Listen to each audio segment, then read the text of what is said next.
Hello, and welcome to this presentation on Ormonde Mining plc. I'm Brian Timmons, chairman of the company.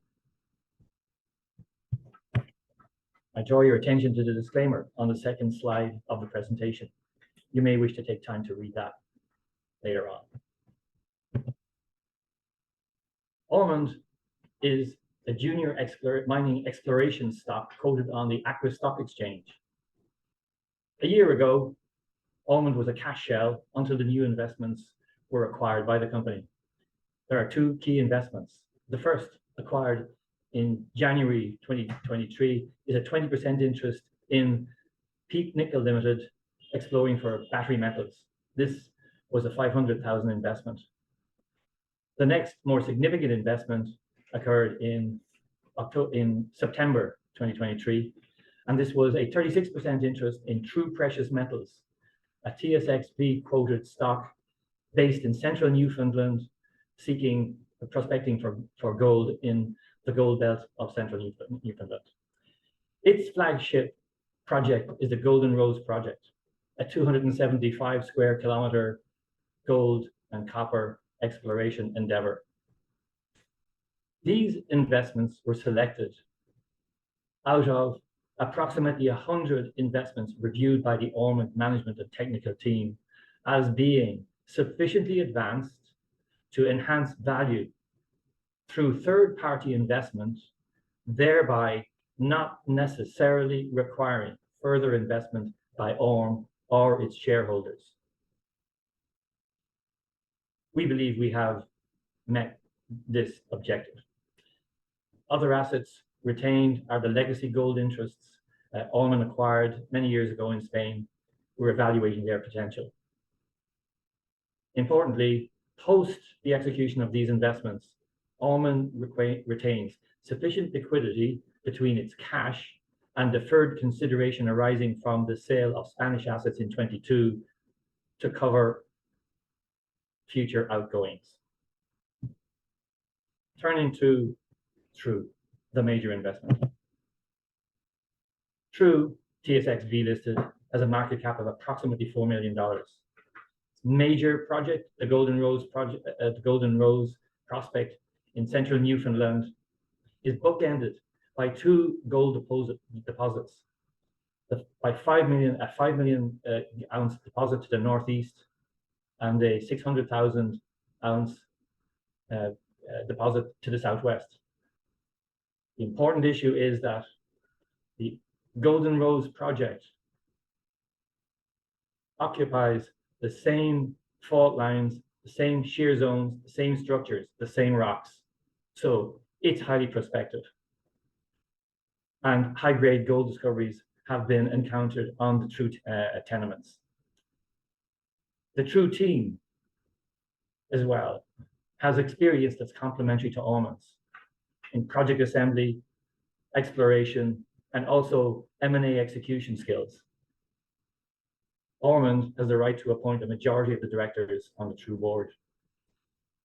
Very significantly, the prospectivity of this acquisition has been endorsed by recent developments, the commencement of corporate consolidation in this Newfoundland region that is underway.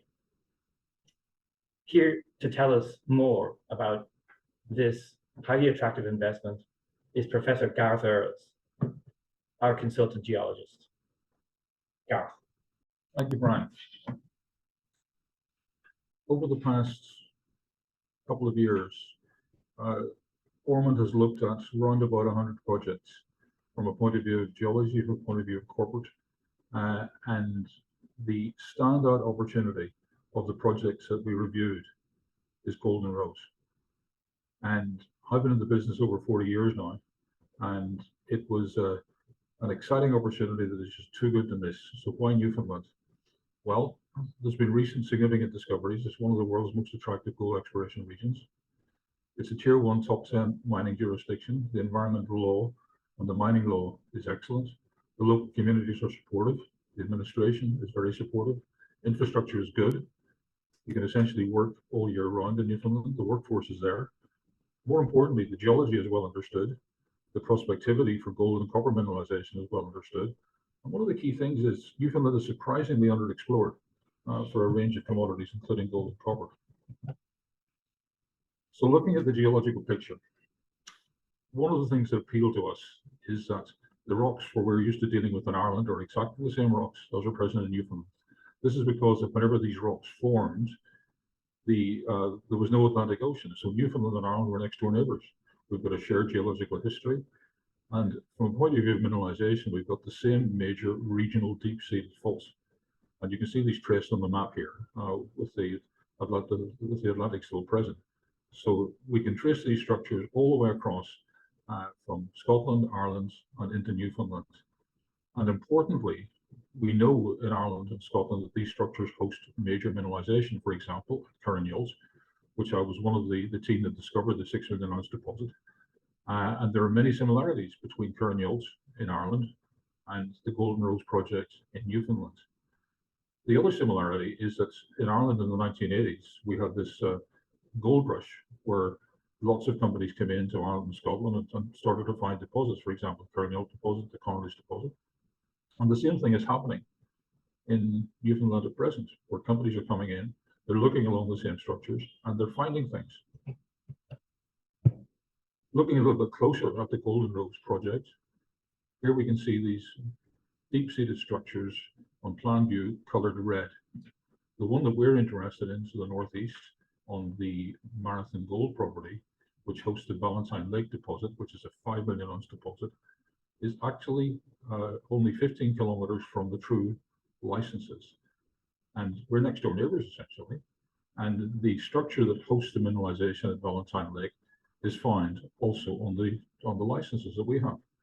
This is exciting, and it offers an opportunity for similar types of deposit to occur. It's a matter of finding them, and all indications are that these structures are there, and that with decent exploration, we stand a chance of discovering large-scale deposits within the TRU license. So this Valentine Lake shear zone continues down to the southwest through our license and into what's known as the Matador licenses here in blue down to the southwest. And at as part of that, Matador discovered 600,000 ounces of gold. So as Brian alluded to earlier, we're bookended to the northeast by 5 million ounces, to the southwest by 600,000 ounces. What we've got in the middle is a very prospective, good address for discovery. We've got analogies in the Abitibi belts in Canada, where 200 million ounces of gold has been produced. And there are large-scale conclusions to be drawn about the similarity of this region in Newfoundland and the Abitibi belts.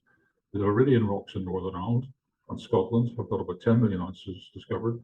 And we believe that we're now in the situation where we can start discovering ounces of gold where we are in Golden Rose. Just a few words about the Valentine Lake deposit. We were fortunate enough to visit the deposit in August of 2023.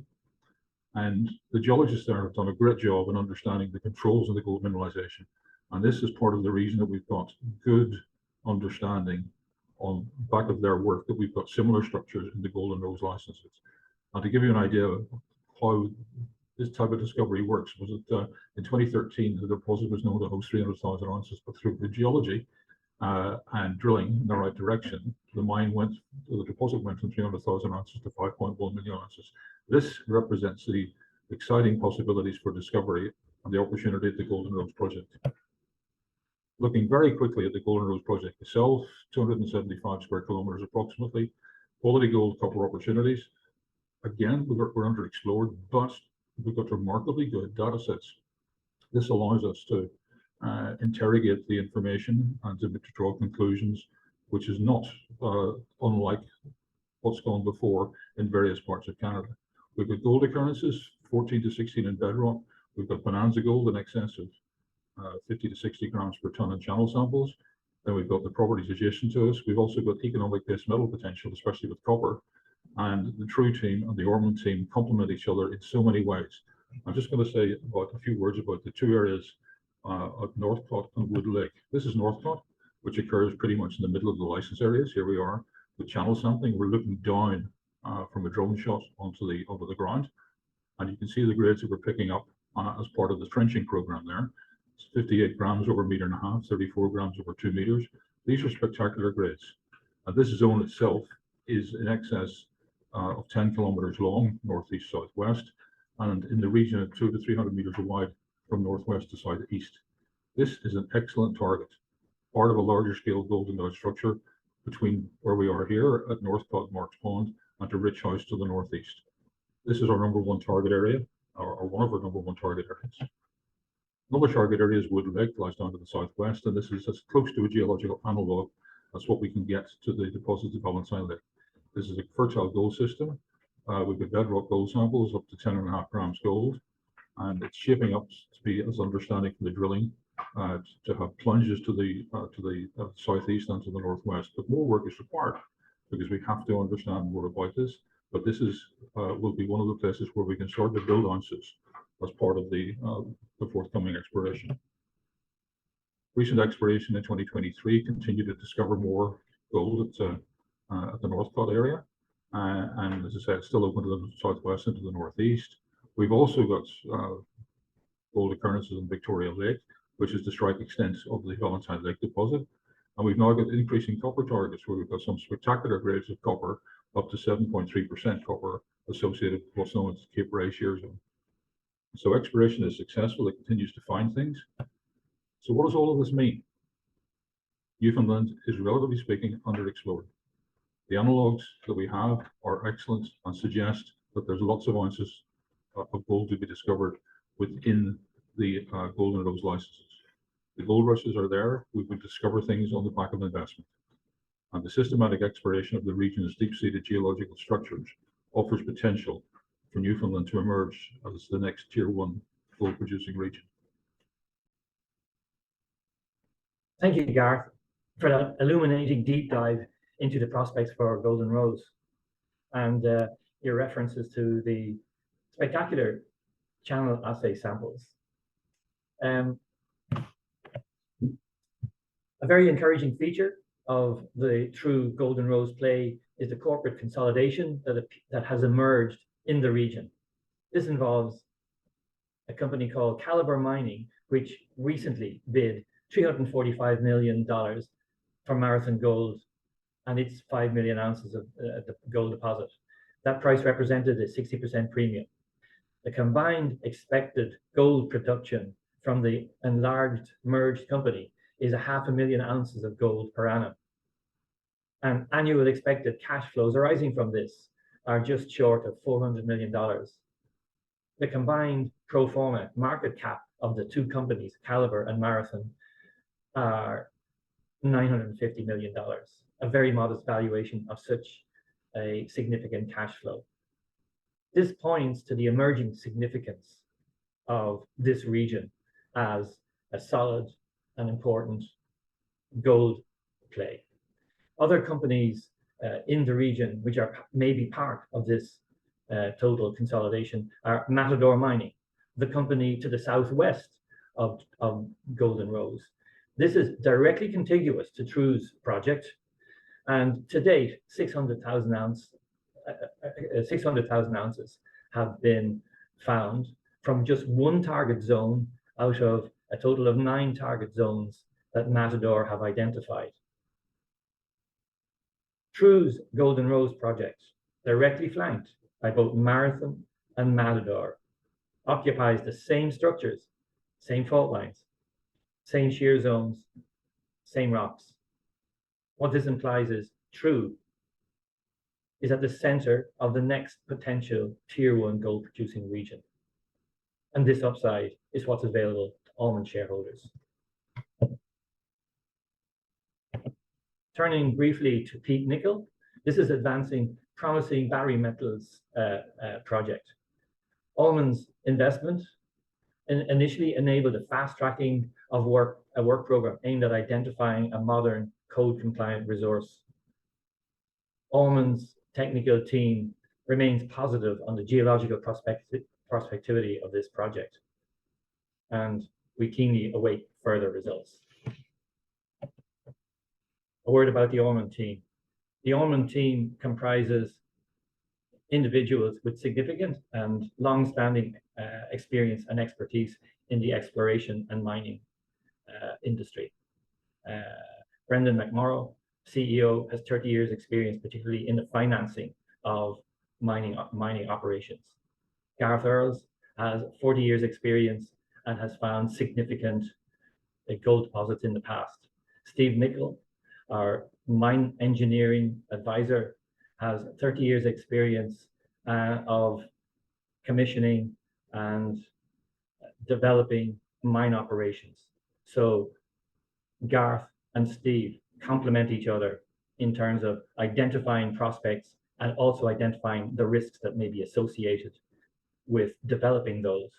And that's what has led us to the choice of investments that Ormonde retains at the moment. Finally, the investment case for Ormonde. As you have seen, Ormonde has acquired interest in two highly prospective and attractive investments. The TRU investment is at the center of the next potential Tier 1 gold producing region in the world. We also offer significant exposure to battery metal resource exploration, so vital for energy transition. And this comes via the 20% interest in peak nickel.